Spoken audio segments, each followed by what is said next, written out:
Chung thở xa bây giờ trôi lên. wow tên nia rồi Lại nghi tao lại thôi phải nhân vậy.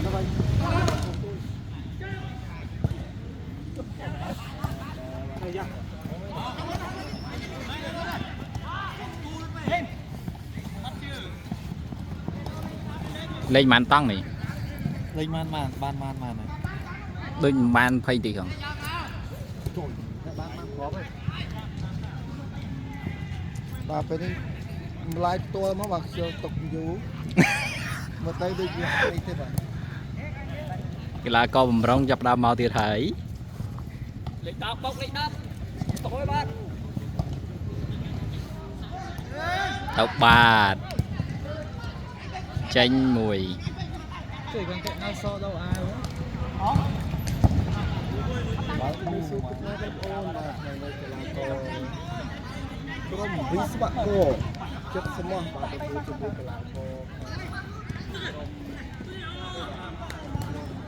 trời ạ là cô mùi mà mùi mà là cô lấy đọt tay mùi mà mùi bạt one zone chập đam cái bà đó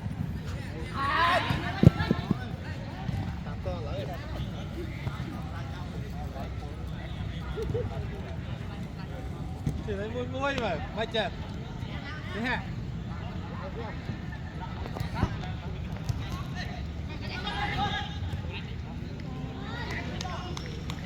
cái bao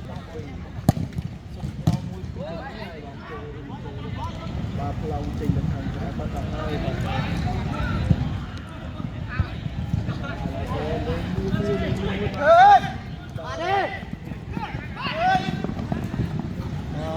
lôi men tên mà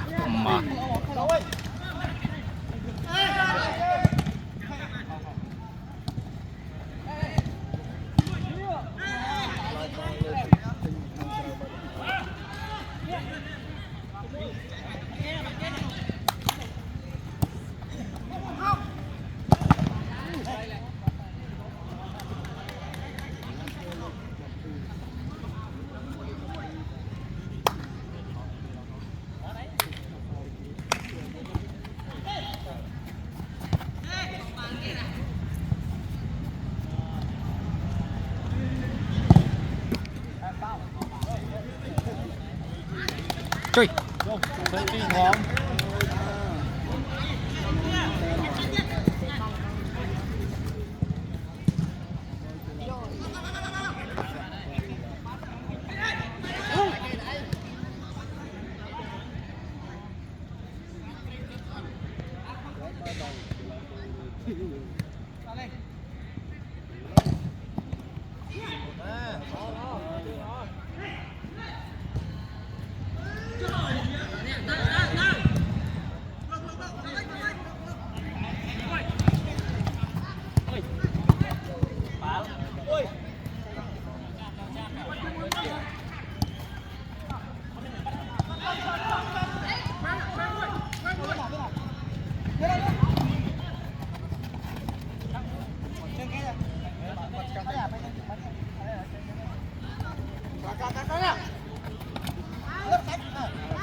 trời mà ớt mô lấy mấy